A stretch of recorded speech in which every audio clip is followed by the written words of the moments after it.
Assalamualaikum warahmatullahi wabarakatuh. Tadi pun, perkenalkan saya Wirna Wentiani, merupakan calon guru penggerak angkatan 6 yang ada di Kabupaten Lampung Utara.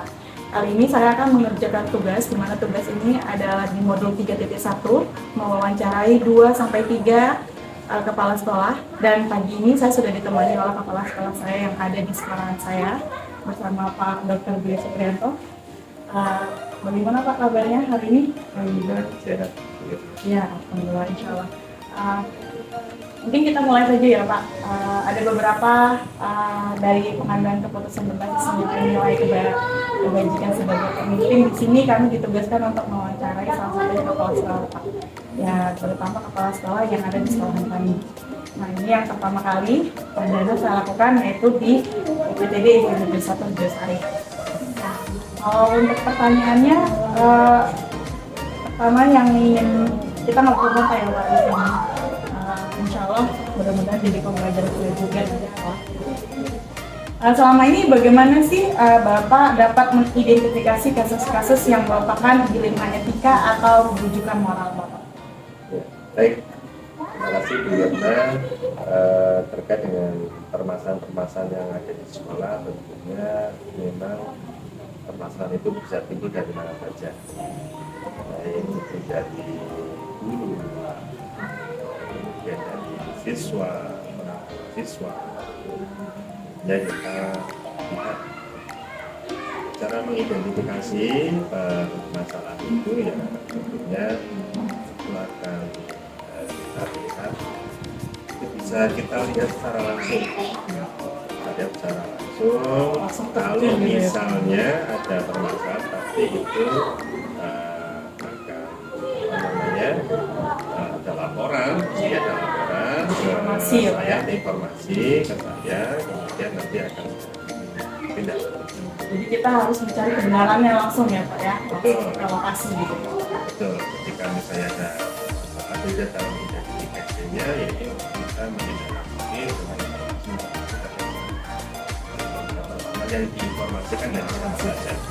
Tapi benar ketika ada informasi itu kita harus menindaklanjuti menggunakan fakta-fakta yang terlebih dahulu agar kita tidak tidak salah dalam mengambil sebuah keputusan. Ya. Nah, kemudian yang pertanyaan berikutnya Pak, selama ini bagaimana sih Bapak menjalankan pengambilan keputusan di sekolah Bapak, terutama untuk kasus-kasus di mana ada dua kepentingan yang sama-sama benar nih Pak, atau sama-sama mengandung nilai kebajikan? Ya, baik, terkait dengan etika ya. Ya. Yang benar misalnya di sini terkait dengan kedatangan PTKK. Ya. PTKK dengan honor. Ya. Kan begitu. Artinya ya sama-sama benar Benar. kan, karena PTKK itu memang ada kebutuhan dari sekolah, dan honor memang di sini teman-teman untuk honor memang sudah 15 tahun mengabdi di sini kan begitu. Nah, terkait dengan itu permasalahannya itu pada jam, pada jam pelajaran yang pasti akan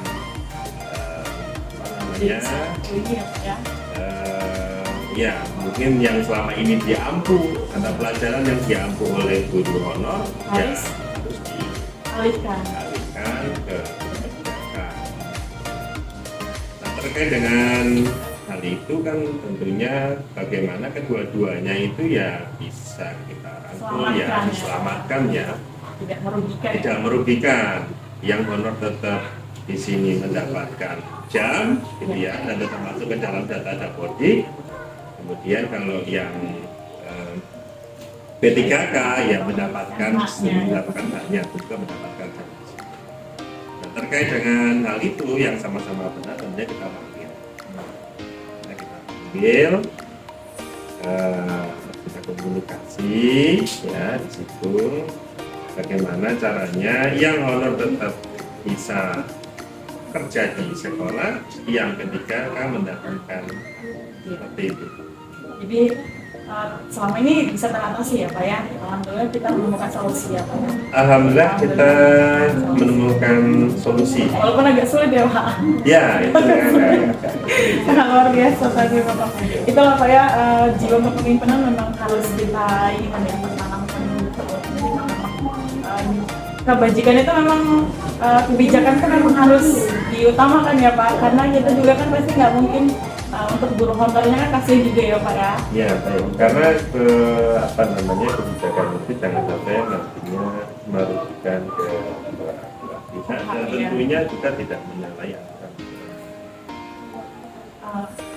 Pertanyaan berikutnya nih Pak, langkah-langkah atau prosedur seperti apa sih yang biasa Bapak lakukan selama ini dari terkait kasus tadi? Ya, kalau biasanya sih satu saya akan melihat regulasi ya, yang ada di terkait guru P3K, terkait dengan honor. Setelah itu setelah kita baca terus kemudian kita komunikasikan ini dengan Kedua guru kedua guru tersebut, ya kita panggil, ya kita ngobrol bareng, kemudian ya kita junjung asas musyawarah mufakat, ya jadi kita musyawarahkan dulu sehingga nanti menghasilkan ya mufakat dan kita memang sama-sama mencari jalan. Nah kemudian hal-hal apa saja Pak yang selama ini Bapak anggap sebagai efektif dalam pengambilan keputusan pada kasus-kasus bidang etika? Kita ambil tadi kasus seperti tadi aja Pak, Ya. tadi.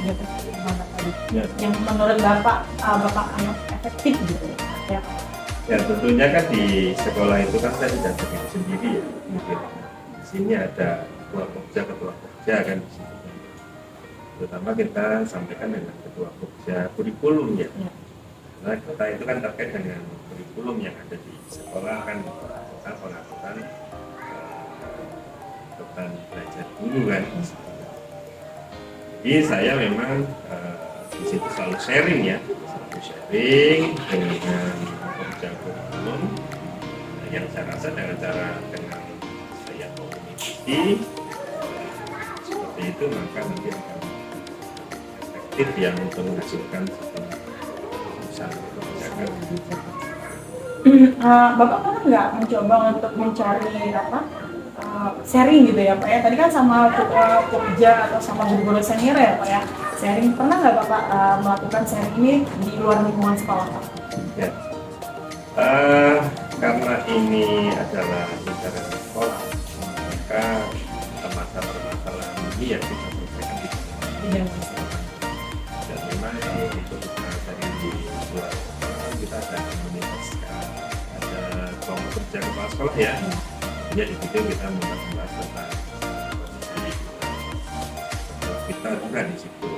Tapi kalau terkait dengan permasalahan sekolah, tentunya kita diselesaikan secara Karena pasti ini juga, apalagi dilema yang Bapak katakan tadi, artinya pasti bukan hanya sekolah kita ya Pak ya yang menghadapi hal-hal dilema seperti ini, pastinya ada dari sekolah lain. Kemudian pertanyaan ini Pak yang berikutnya, hal-hal apa saja yang selama ini merupakan tantangan dalam pengambilan keputusan pada kasus-kasus dilema etika? Ada tantangannya nih Pak, kalau tadi kan nggak ada, sekarang ada tantangannya. Pasti setiap pengambilan keputusan itu pasti ada tantangannya ya, karena tidak semua Berjalan mulus. terpuaskan dengan keputusan itu. Tapi kita meminimalisir supaya tidak merugi.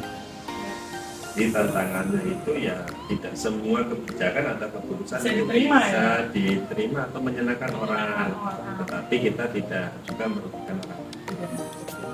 Jadi di sini maksud Bapak si yang menerima keputusan harus memang sudah sangat diberikan kebijakan ya Pak, harus legowo apapun bentuknya seperti itu ya Pak ya. Karena tadi kita memang menggunakan Iya. Nah kemudian apakah Bapak memiliki sebuah tata cara atau jawaban tertentu dalam sebuah penyelesaian kasus dilema etika? Apakah Bapak langsung menyelesaikan di tempat atau memiliki sebuah jadwal untuk menyelesaikan bentuk atau prosedur seperti apa yang Bapak jalankan? Ya, kalau di sekolah tentunya ketika ada permasalahan saya biasanya tidak pernah menunda ya. Iya. langsung diselesaikan langsung ya Pak ya. diselesaikan ya. Biasanya tuh permasalahan itu biasanya kan timbul dari bawah. Ketika misalnya sebelum sampai ke kepala sekolah, siapa tahu bisa sudah diselesaikan di setiap kerja ya. Nah, tapi kalau sudah sampai di kepala sekolah, tentunya ini langsung eksekusi ya. Eksekusi langsung ya Pak. Nah, jadi saya memang punya moto gitu ya, tepat dan efektif. Kalau dibiarkan lama-lama pasti kita akan mengalami kepanjangan ya Pak ya. Iya. Permasalahan yang Permasalahan berkepanjangan berkepanjangan yang sehingga akhirnya menjadi miskomunikasi pasti ya Pak ya. komunikasi dan menimbulkan permasalahan Yang baru. Kemudian adakah seseorang atau faktor-faktor apa yang selama ini mempermudah atau membantu Bapak dalam mengambil keputusan dalam kasus-kasus di Lima Etika? Ya, fakta-fakta yang permudah ya karena kita melibatkan orang yang saya tidak sendiri untuk tidak saya sampaikan tadi di sini banyak ya, ya. Kalau tadi terkait dengan P3K dan P3K ini kaitannya dengan kurikulum, jadi saya komunikasi dengan saya ketua dan anggota dari kawasan. Nah, dengan komunikasi seperti itu tentunya itu sangat mempermudah saya untuk mengambil sebuah keputusan. Yang kedua, memang kita memang mengedepankan tadi itu musyawarah. Ya, jadi kita tidak selalu mengeksekusi langsung ya. Langsung ya Pak, pertama kita kepala sekolah langsung gitu ya Pak ya. Itu enggak, tapi kita dimusyawarahkan. Itu seperti itu. Jadi maksud yang saya tekan di sini adalah walaupun Bapak pemimpin di sini tetap mengutamakan dan musyawarah dan mufakat ya Pak. Bapak hanya mengarahkan atau menenangkan dari permasalahan baik dari kebijakan dari keputusan tersebut ya Pak ya. Ya, gitu. Jadi seperti itu. Jadi kita memang waktu kita komunikasi ya, komunikasi itu untuk dari semua pihak yang terkait ini. Jadi intinya di sini yang paling pertama adalah komunikasi. Jadi harus dijaga. Oke, dari semua hal yang disampaikan tadi, pembelajaran apa sih yang Bapak petik dari pengalaman Bapak mengambil sebuah keputusan dilema Pak? Ya tentunya pengalaman yang bisa dipetik terkait dengan dilema itu ketika kita memiliki masalah cepat selesaikan. Iya. Tidak menunda. Cepat selesaikan. Kemudian juga kita Menjaga komunikasi ya, Pak? harus tepat ya, tepat untuk menyelesaikan masalah itu dengan melibatkan orang-orang yang memang terlibat dalam itu. Tentunya yang paling utama adalah pertanyaan kita udah habis nih Pak. Kalau pertanyaan saya sendiri untuk Bapak, pernah nggak Bapak merasakan dilema itu yang benar-benar sangat membuat Bapak merasa bingung gitu loh Pak? Karena kan kita sebagai manusia biasa tentunya tidak akan lepas ya Pak dari dilema etika ini ya Pak ya. Pernah nggak Bapak pada titik yang sangat membingungkan di sini? Ya, setiap sekolah setiap sekolah itu pasti memiliki permasalahan yang berbeda. Terutama untuk permasalahan itu supaya tidak selalu meluas. Ketika kita memiliki permasalahan, tentunya kita harus melibatkan semua orang, semua pihak yang terlibat dalam terkait dengan di sekolah di Pesantren Raja Said. Alhamdulillah karena kita memang mengedepankan tentang persaudaraan, tentang kekeluargaan, itu tentunya alhamdulillah selama ini ya saya anggap masalah itu adalah sebuah tantangan itu memang harus diselesaikan. Alhamdulillah bisa mengatasi itu selama saya di sini. Alhamdulillah. Berapa tahun Bapak di sini? Udah kurang lebih 5 tahun ya Pak ya? Dari 2019. Banyak sekali ya Pak dilema-dilemanya. Iya. Tipsnya deh Pak, tipsnya untuk para kami guru penggerak yang sebagai calon pemimpin nanti ke depannya, tipsnya untuk menghadapi sebuah dilema etika itu apa Pak? Ya, untuk menghadapi dilema etika tentunya kita melihat dulu permasalahannya. Ya, yang kedua yaitu sesuai dengan foto yang sudah saya sampaikan, Ya. harus cepat, ya tepat dan terukur. Kalau melihat dari Bapak ini bicara, sepertinya gaya Bapak ini tenang gitu ya Pak, tetap terkondisikan, walaupun memang sebenarnya masalah-masalah itu pasti akan selalu dihadapi Pak ya. Nah, untuk yang terakhir nih Pak, pesan-pesan untuk para teman guru penggerak yang ada di seluruh Indonesia, tentunya yang terutama yang ada di Lampung Utara. Ya, untuk pesan-pesan untuk guru penggerak di Kabupaten Lampung Utara, lanjutkan ya Pak. perjuangannya sampai menyelesaikan Sampai di wisuda nanti ya Pak. sampai di wisuda Amin, amin.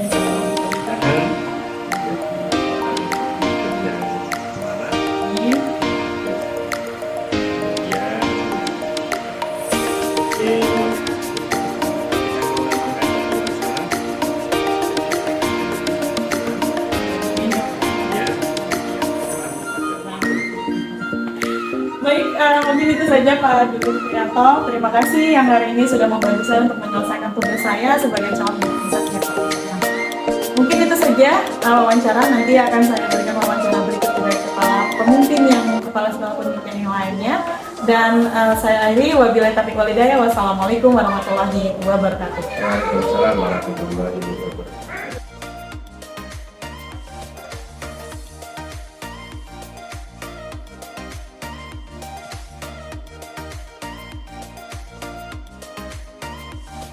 Baik, assalamualaikum warahmatullahi wabarakatuh. Waalaikumsalam warahmatullahi wabarakatuh. Habibun, Ya pun. yang terhormat kepada Ibu fasilitator saya, Ibu Eli, dan yang terhormat selaku Bapak pengajar praktik saya, Bapak Wiono Susilo. Di sini saya ingin mengerjakan atau melaksanakan tugas saya sebagai calon guru penggerak di angkatan ke-6 di modul 3.1, di mana saya sudah ditemani oleh Ibu Kepala Sekolah yang ada di Kota Bumi Lampung Utara, salah satu kepala sekolah dari SD 4 Tanjung Aman ya Bu ya, bersama Ibu siapa Bu? Ibu Siti Najedah. Ya, Ibu Siti Najedah. Beliau ini merupakan senior yang sudah sangat jadi panutan kami semua guru-guru yang ada di sini, yang sudah lama mengabdi juga jadi seorang pemimpin di sini. Baik, mungkin kita mulai saja ya Bu, kita ngobrol-ngobrol biasa aja di sini. Ibu Siti Najedah, gimana kabarnya Ibu? Alhamdulillah baik Bu Irna. Baik, insya Allah ya Bu ya. Bagaimana nih dalam permasalahan-permasalahan, tentu ada ya Bu ya, kita dalam menghadapi apa ya sekolah ini ya Bu ya, pasti ada. Di sini saya ingin memberikan beberapa pertanyaan nih, wawancara sekedar sharing nih ya. Saya sebagai seorang penggerak ingin bertanya nih kepada Ibu, kalau nanti seandainya saya menjadi seorang pemimpin, saya mendapatkan pengalaman yang baru. Yang pertama, selama ini bagaimana sih Ibu Siti Najedah ini dapat mengidentifikasi kasus-kasus yang merupakan dilema etika atau bujuk moral? Oke, saya coba Bu Irna untuk menjawabnya. Tentunya seluruh manusia hidup ya tentu banyak masalah. Nah, apalagi kalau kerja di sekolah, begitu banyak anak-anak dari berbagai macam faktor keluarga, begitu juga bapak dan ibu di ruang guru. Nah, Bu Wirna, di sini kita ada masalah, umpamanya masalah anak-anak. Otomatis kalau saya selaku kepala sekolah, kan saya tidak tahu ada kejadian apa di kelas, baik dari kelas 1 ataupun dari kelas 6. Namun, untuk mendapatkan itu saya tentunya ada laporan dari Dewan Guru, dari kelas yang bersangkutan tentunya. Setelah saya mendapatkan informasi apa sih yang disampaikan oleh wali kelas yang tidak bisa mereka selesaikan dengan sendiri, otomatis saya selaku pimpinan yang akan menghadapi dan menyelesaikan suatu persoalan. Berarti intinya informasi itu ya Bu ya, yang berasal dari dinaikkan oleh si guru tadi tersebut yang tidak bisa diselesaikan dia, maka dia memberikan hak sepenuhnya kepada pihak sekolah ya Bu ya. Dan itu kembali lagi ke Ibu sebagai selaku kepala sekolah. Sangat luar biasa sekali. Itulah cara Ibu mengidentifikasi sekolahnya. Kemudian di sini selama ini bagaimana sih Ibu menjalankan pengambilan keputusan sekolah Ibu, terutama untuk kasus-kasus di mana Ibu di antara dua pilihan Ibu, kepentingan yang benar-benar sama-sama benar ya Ibu. Jadi pasti kita mengalami dilema kan Bu ya. Benar sama benar. Ya. Baik, kita sudah sharing ya Bu Wirna ya. bahwa kita di sekolah ini kan bermacam-macam untuk karakter, baik dari anak maupun dari guru. Iya. Nah, tentunya kita mendapatkan itu informasi dari guru, maka kita akan tanya dulu kebenarannya gimana. Iya. Kan kita panggil dulu, setelah guru melapor, maka kita akan panggil anak yang bersangkutan. Iya. Maka kita akan tanya dulu, bagaimana sih sebenarnya yang permasalahan yang dihadapi oleh siswa tersebut. Kalau contohnya tuh gimana? Ada nggak di sini? Contoh, umpamanya, anak-anak ini mungkin dia tinggal sama nenek, Iya, mungkin ya, mungkin gitu. tidak menutup kemungkinan.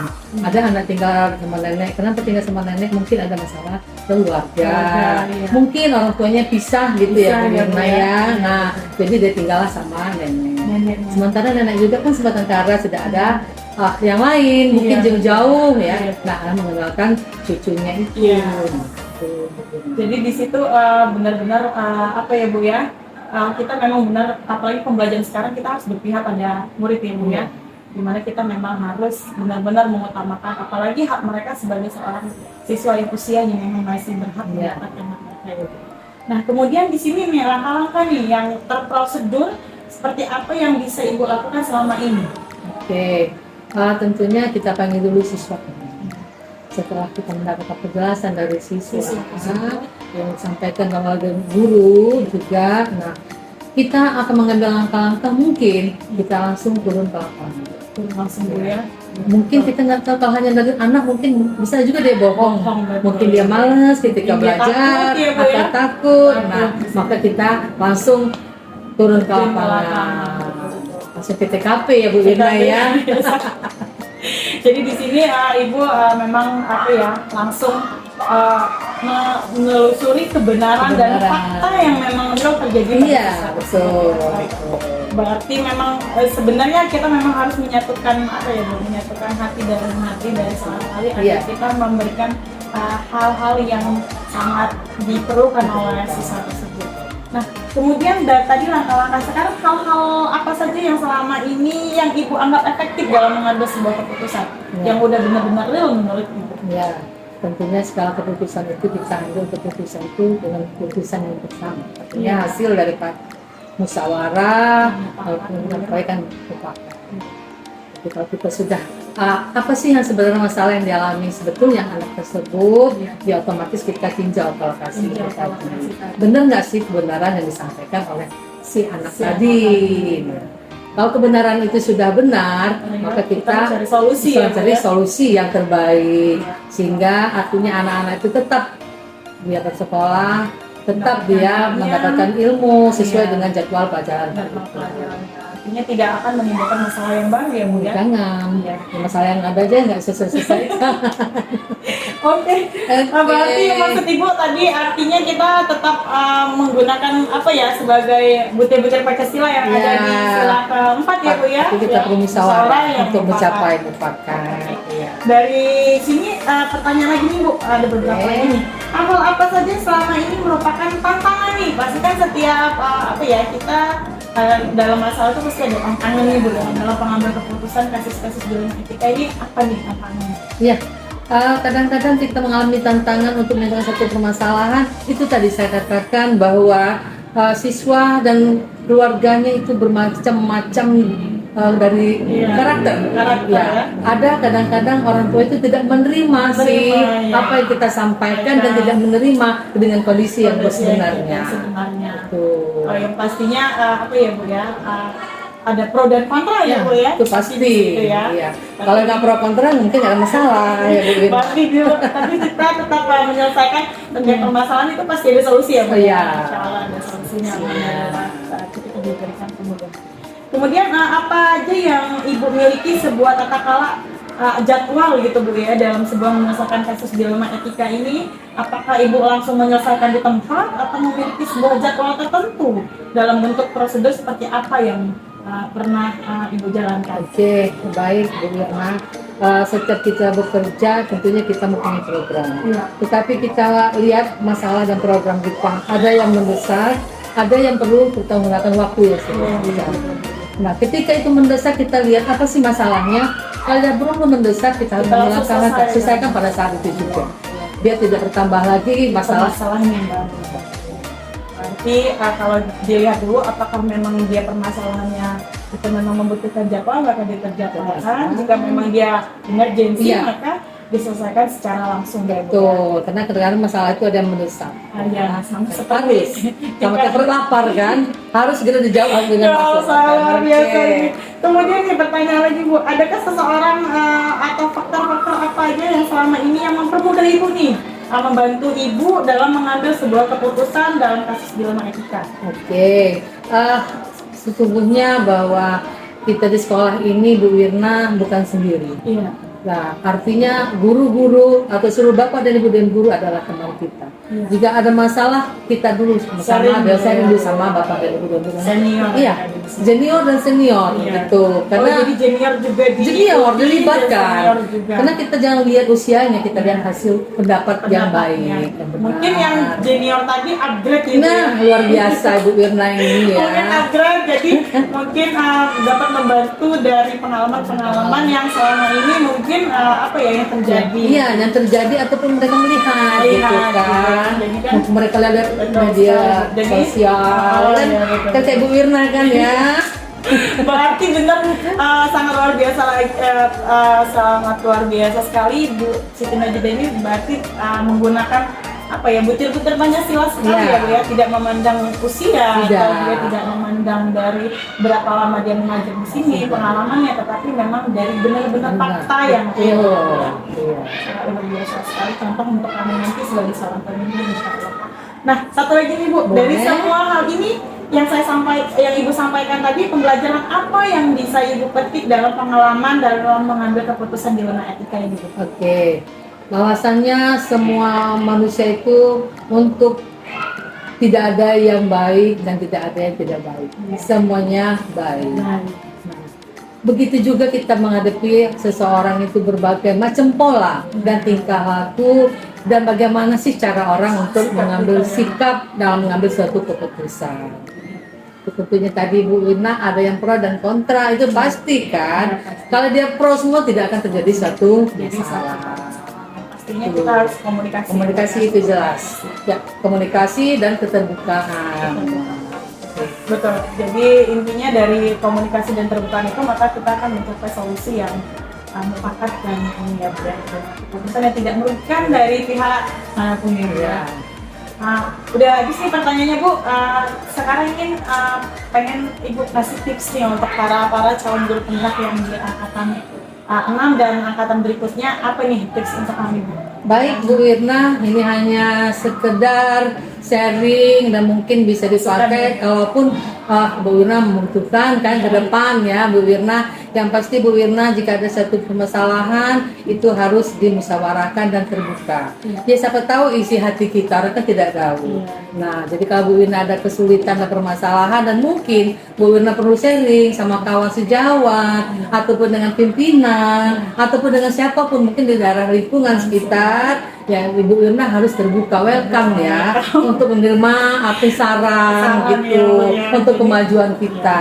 Oke. Jadi mungkin kalau kita menahannya sendiri kita tidak bisa menemukan apa ya Bu solusi gitu. Iya. Berarti kita memang harus musyawarah atau lebih terbuka gitu Iya, ya. ya kadang orang bilang pepatah bilang setinggi gunung dapat pedaki dalam hatimu aku tak tahu. Nah kira-kira seperti itu. Masya Allah, luar biasa sekali Bapak Ibu guru hebat yang ada di Lampung Utara. Ini guru senior saya dan sekarang akhirnya menjadi pemimpin yang sangat luar biasa. Amin. Pemimpin yang memang mengutamakan anak buahnya yang Iya. tidak memilih-milih dari ini, dia selalu secara kepemimpinannya Nah. memang sangat luar biasa sekali. Betul. Terkenal di sini Bapak Ibu guru hebat Iya. yang ada di seluruh Lampung Utara. Baik, mungkin terima kasih Bu Siti Oke. Najida selaku Kepala UPTD SD Negeri 4 Tanjung Aman. Terima kasih sudah membantu saya untuk Oke. mengerjakan tugas pada pagi hari ini, dan saya akhiri wabillahi taufiq wal hidayah. Wassalamualaikum warahmatullahi wabarakatuh. Waalaikumsalam warahmatullahi wabarakatuh.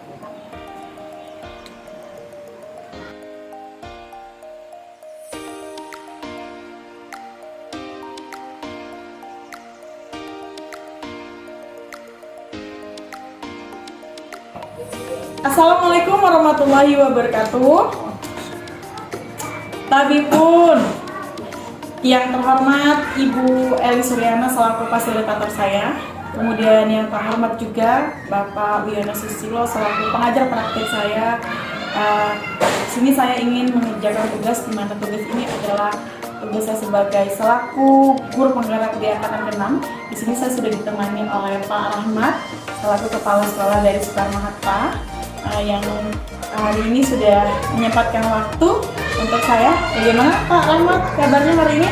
Alhamdulillah sehat. Alhamdulillah keadaan sehat. Kita bincang-bincang biasa ya Pak. Boleh. Insya Allah. Mudah-mudahan ini nanti menjadi contoh bagi kami yang insya Allah nanti seandainya kami menjadi seorang pemimpin. Tentunya Bapak berapa lama udah menjadi seorang pemimpin Pak? Sejauh ini kurang lebih sekitar masuk ke 6 tahun. 6 tahun ya, sangat luar biasa sekali nih. Masya Allah, ternyata kepala sekolah yang sama wawancara ini udah hampir makan banyak waktu juga Pak dengan kamu ngaku. Jadi pengalamannya dan kasus-kasus studi kasusnya udah banyak ya Pak ya? Iya. Sangat banyak sekali. Nah, di sini ada beberapa pertanyaan wawancara nih Pak. Yang pertanyaan pertama yang menjadi pertanyaan saya adalah selama ini bagaimana sih Bapak Rahmat dapat mengidentifikasi kasus-kasus yang merupakan dilema etika atau bujuk moral nih? Ya, baik. Sejauh ini dari pengalaman kami aksi kasus moral Ya. kasus moral pada siswa itu adalah yang kami diberikan dari wali kelas terdahulu. Di wali kelas ini ada jurnal kelas di mana setiap tingkat siswa itu selalu bicara. Kemudian setelah itu dikonselingkan dengan guru BP. Jadi prosedurnya ada guru BP. Jadi guru BP ini juga akan mencatat setiap kejadian-kejadian yang ada terhadap anak. Kemudian selain guru BP juga kita melibatkan wakil kesiswaan. Ada kesiswaan, jadi antara BP dan kesiswaan ini jika memang kasus tersebut masih bisa ditangani oleh guru kelas, maka guru kelas yang kalau seandainya guru kelas sudah ya namanya anak-anak karena sudah lelah Pak gitu. Jadi ini kita ke BP, prosedur ke BP, kemudian ke siswaan dan terakhir baru naik ke kepala sekolah. Ya. Oh, ternyata sudah sekolah dasar punya BP ya Pak ya? Ada khusus kita sangat memang luar biasa backgroundnya sekali. juga dari bimbingan konseling. Biasa sih yang saya dengar ini biasanya kalau di daerah kita ini kan baru ada SMA ya Pak ya. Ternyata di SD Bapak sudah ada bimbingan konseling yang memang benar-benar sangat perlu itu Pak Iya, ya. sangat perlu karena memang Bidangnya ya, Pak, ya? sesuai bidang. Sesuai bidangnya agar kita tidak salah dalam mengambil Iya. sebuah keputusan ya Pak ya. Benar. Nah, kemudian selama ini bagaimana sih Bapak Rahmat menjalankan pengambilan keputusan di sekolah Bapak, terutama untuk kasus-kasus di mana ada dua kepentingan nih Pak, yang sama-sama benar dan sama-sama mengandung nilai kebajikan. Oke, baik. Kalau kita ambil keputusan seperti ini, itu agak berat ya Mbak ya. Iya. Karena Sama benar ya Pak ya. sama-sama mengandung nilai kebajikan. Jadi saya agak berat. Karena memang dua-duanya benar. Jadi pada kasus seperti ini, kalau kita diposisikan seperti ini, kita terlebih dahulu mencari tahu siapa yang benar-benar dari hal dua pilihan ini mana yang benar-benar dampak baik untuk sekolah kita. Jadi kita juga sambil menelaah mana sisi buruk atau manfaatnya, sedangkan mudaratnya apa gitu. Jadi kalau lebih banyak manfaatnya maka kita ambil keputusan tersebut dengan yang jelas adanya permusyawarah antara semua pihak guru dan kami karena kami lembaga yayasan ya kami melibatkan yayasan dan pembina. Berarti memang mencari benar-benar kebenaran ya Pak ya. Iya. Baru kita melihat mana banyak sisi positifnya ya. Iya, Jadi dari beberapa kepala sekolah yang sudah saya wawancarai memang ada beberapa hal-hal yang mungkin berbeda dengan Iya. pengambilannya. Ya itu dia tadi Pak, beda pemimpin, beda juga cara pengambilan Benar. keputusannya. Nah kemudian pertanyaan selanjutnya, langkah-langkah atau prosedur seperti apa yang bisa Pak Rahmat lakukan selama ini? Ya, Kasus tadi. Oke. Langkah yang Terprosedur kasus, gitu ya. langkah-langkah step-stepnya gitu. Ya baik, langkah kaitannya dengan dilema etika ya Pak. Iya. Dilema etika tadi kita ada kasus Pak ya. Kasus ini biasa namanya anak-anak ya. Anak-anak itu kadang awalnya bermain. Dari bermain ini kemudian dia ini ya nggak sengaja kesenggol. Si anak ini ceritalah dengan Orang tuanya. Versi dia ya, Pak. versi dia. Sementara yang satu yang jual ini cerita dengan Versi dia. dari hal ini orang tua ini nggak terima karena Iya. ngikutin versi si anak ini. Nah ini kan terjadi semua ada pembelaan nih. Iya. Nah, yang benar ini. Pembenaran ya, Pak. Bukan Iya, pembenaran. alhamdulillah kita setiap sudut itu ada CCTV, Mbak. Iya. Jadi dari step itu kita lihat dulu kebenaran yang paling pertama itu meskipun benda mati tapi dia bisa merekam. Gitu. Merekam. Jadi dari dua belah pihak ini seperti kita prosedur kita temukan, Kan kita lihat kebenarannya. ya kita bukan mencari untuk Benar atau kalau salah. dia benar kita kasih hadiah, kalau yang salah ya ini dihukum itu tidak. Tapi karena ini persoalan jadi masalah, Iya. akhirnya Kita kita selesaikan, kita cari solusi dan akhirnya kita dari CCTV sudah terbukti dari CCTV kalau masih juga nggak terima ya seandainya ada wali masih membenarkan ini kita panggil si misal dari kejadian itu kan ada saksi Iya. ya masih Ada kita ya? nggak terima ya kita coba untuk mediasi mediasi. Jadi sangat benar-benar ini ya, Pak ya. Apa ya, terprosedur sekali ya, Pak ya. Berarti memang benar-benar mencari kebenaran. Ya. Karena ya pasti kalau laporan dari anak-anak kan versi dia Versi mereka. membenarkan mereka ya, Pak ya. Terkadang anak itu merasa benar karena dia itu takut terhadap orang tuanya. Iya, betul, Pak. Orang tuanya agak over, jadi overprotective, jadi takut kalau disalahkan. Dia Salah. anak itu bisa mengambil alasan supaya saya itu nggak salah. Salah gitu ya, Pak. Padahal ya namanya masih anak-anak ya, Pak ya. Jadi di situ juga kita menanamkan sifat sifat pendidikan moral kita ya, Pak ya. Mengajarkan seperti itu secara tidak langsung. Nah, kemudian hal-hal apa saja yang selama ini Bapak Rahmat anggap sebagai efektif dalam pengambilan keputusan pada kasus pidana etika? Ya, yang udah menjadi keputusan itu benar-benar sudah sangat efektif gitu, Pak. Nah, misalnya ada kasus gitu ya, Pak ya. Bapak kan mengambil sebuah keputusan. Iya. Nah, apakah itu sudah efektif menurut Bapak seperti apa gitu? Baik, sejauh ini kalau memang ada kasus seperti itu kita pertama kita tanyakan dulu dan mereka ada wali kelas Pak ya. Iya. Dari wali kelas ini memang seperti ini. Kemudian saya kalau bertindak seperti ini saya menanyakan dengan pembina saya. Pembina. Jadi Berarti ada pembina. ya Pak, ada pembina. Jadi Pak ketika saya menyatukan antara orang tua ini karena untuk mengklarifikasi tujuannya bukan untuk tambah memperkeruh masalah itu bagaimana kita mediasi lah sebagai bahasa mediasi karena kita nggak mau dalam satu rumah itu ada permusuhan secara berkepanjangan gara-gara masalah gitu. Akhirnya perlu kita tuntaskan masalah ini sehingga perlu ada mediasi sehingga menurut pembina ini tidak masalah ya akhirnya kita temukan antara kedua orang tua tersebut. Namun sebelum kita mempertemukan kedua orang tua sini kami menghimbau kepada orang tua untuk benar-benar supaya tidak terpancing emosi dalam hal ini. Jadi semua permasalahan memang bisa diselesaikan. Soalnya ada solusinya. Solusi ya, Iya. Pak ya. Memang benar-benar Allah menciptakan kita masalah itu pasti ada solusi Iya. ya, Pak ya. Nah, kemudian hal-hal apa saja yang selama ini merupakan ada tantangan nih, Pak? Pasti ada tantangan kan dalam menangani kasus tersebut. Dalam tantangannya apa sih, Pak? Dalam hal ini? Pastinya tantangan ada orang tua tadi ya, Pak ya. Tantangan kalau di sini karena kaitannya tentang moral tadi kan pembinaan moral di sekolah itu kalau menurut saya sudah luar biasa. Iya. Karena orang tua ini bukan menyalahkan orang tua tapi karena ada beberapa orang tua yang memang tidak sejalan dengan pembelajaran yang kita lakukan di sekolah. Jadi dari hal tersebut karena mengakibatkan siswa ini timbul sifat yang biasa dibawa di rumah dibawa ke sekolah. Jadi kalau dari hal tersebut itu tantangannya kita meyakinkan kepada orang tua yang jelas. Jadi kalau kita ada masalah, contoh seperti tadi kesenggol dikit orang tuanya nggak terima, ya itu ada kasus seperti Ada ya, Pak ya, itu.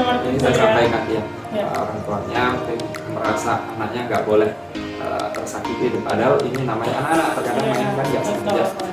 Jadi hal itu ada orang tua yang benar-benar tidak menerima dengan penjelasan kami. Dengan penjelasan kami ingin jadi alur kita itu seperti ini, Mbak.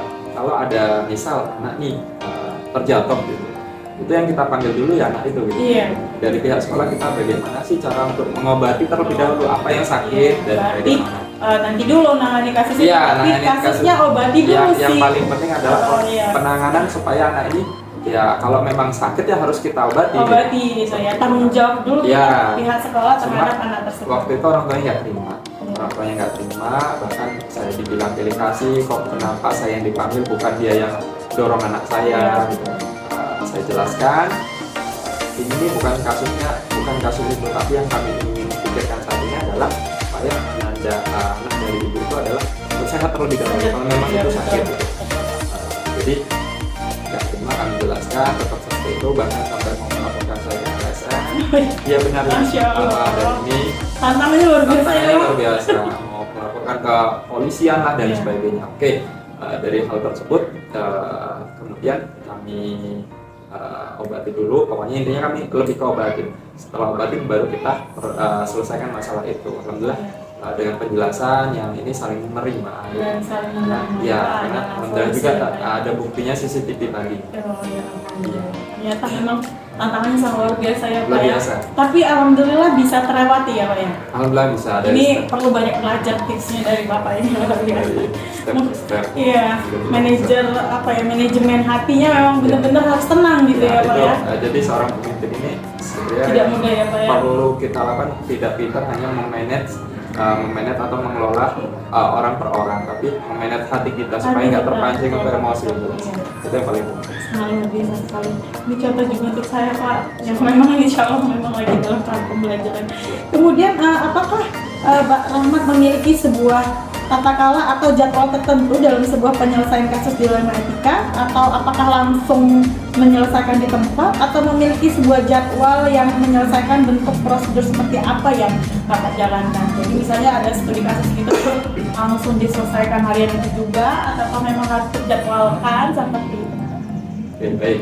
Kalau kaitannya dilema etika ini terhadap siswa, itu ada jadwalnya tersendiri. Jadwalnya tersendiri. Jadi penanaman etika ataupun moral terhadap siswanya ada jadwal tersendiri. Pertama kita melibatkan wali kelas, guru BK tadi, dan kesiswaan. Siswa. Jadi kalau kaitannya ini kasus yang lebih arahnya ke orang tua, itu kita kalau saya ini lebih cepat lebih bagus. Lebih cepat, Karena lebih bagus permasalahan ya. itu kalau Jangan sampai ditumpuk-tumpuk, menimbulkan masalah baru ya, Pak. Satu numpuk akhirnya numpuk dan numpuk. Numpuk akhirnya menjadi permasalahan yang menimbulkan apa ya?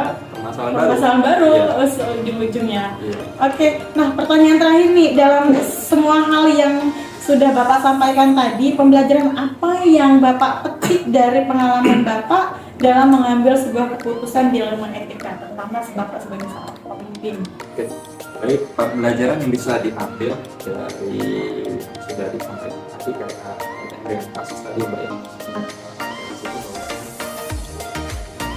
ketika kita mengambil keputusan, kita harus beritahu kalau kita mengambil keputusan yang pertama secara dari masalah, kemudian kita sebagai pemimpin itu harus menimbang A dan B ini kira-kira Mana yang lebih, kebaikan? ya, mana yang lebih karena sama-sama kan dua-duanya bagus nih. Misal kalau dua-duanya sama-sama bagus, berarti mana yang lebih bagus dari yang bagus ini.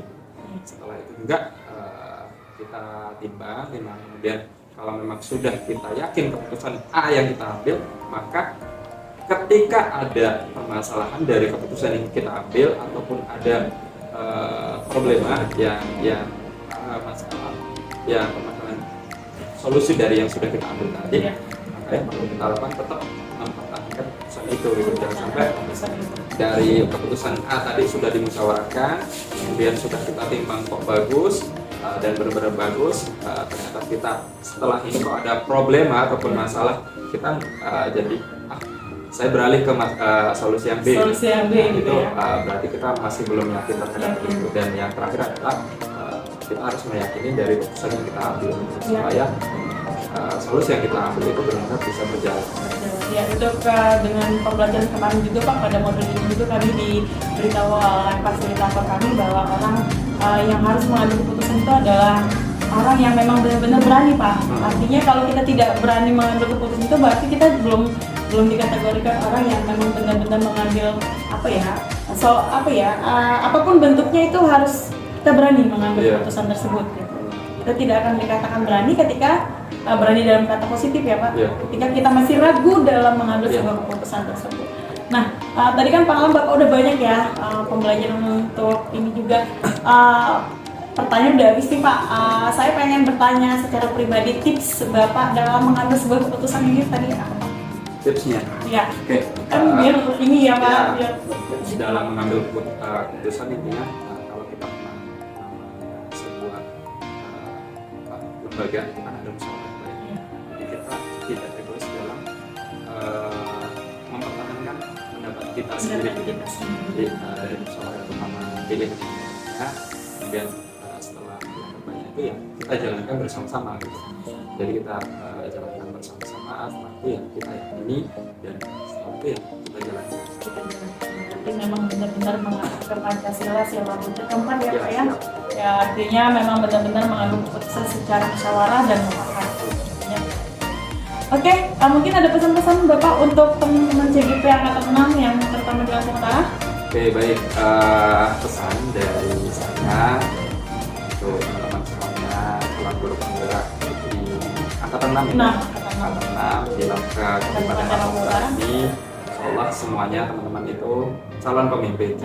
Calon pemimpin dimanapun tempat kita tinggal, insya Allah jadilah pemimpin yang amanah. Ketika saat sekarang menjalani ini kan masih proses ya Mbak ya, masih proses dalam mengemban tugas nanti ke depan itu selalu semangat, tugas-tugas luar biasa banyak itu tetap dijalankan karena memang itu berproses. Semua hidup itu berproses, jadi jalani proses yang ada, kemudian pembelajaran yang sudah diberikan tetap diamalkan dan lakukan yang terbaik. Itu saja. Terima kasih Pak Rahmat. Sama-sama. Alhamdulillah hari ini saya dapat pembelajaran banyak sekali dari 3 kepala sekolah yang udah saya wawancarai, terutama Bapak yang paling muda di antara kepala sekolah yang saya wawancarai. Ternyata pembelajaran saya petik di sini bagaimana kita menjadi manusia yang tidak egois. Pertama, yang kedua bagaimana kita bisa memindset bukan bukan dari anak buah kalau kita menjadi pemimpin, tetapi mindset pada diri kita, hati kita sendiri. Itu yang sangat luar biasa susahnya Pak ya. Manajemen hatinya itu sangat luar biasa sekali. Terima kasih Pak Rahmat sudah membantu saya hari ini. Mudah-mudahan apa yang Bapak bantu dan video ini dapat bermanfaat bagi guru yang ada di seluruh Indonesia dan terutama yang ada di Lampung Utara. Dan saya Ari, wabillahi taufiq wal hidayah. Wassalamualaikum warahmatullahi wabarakatuh.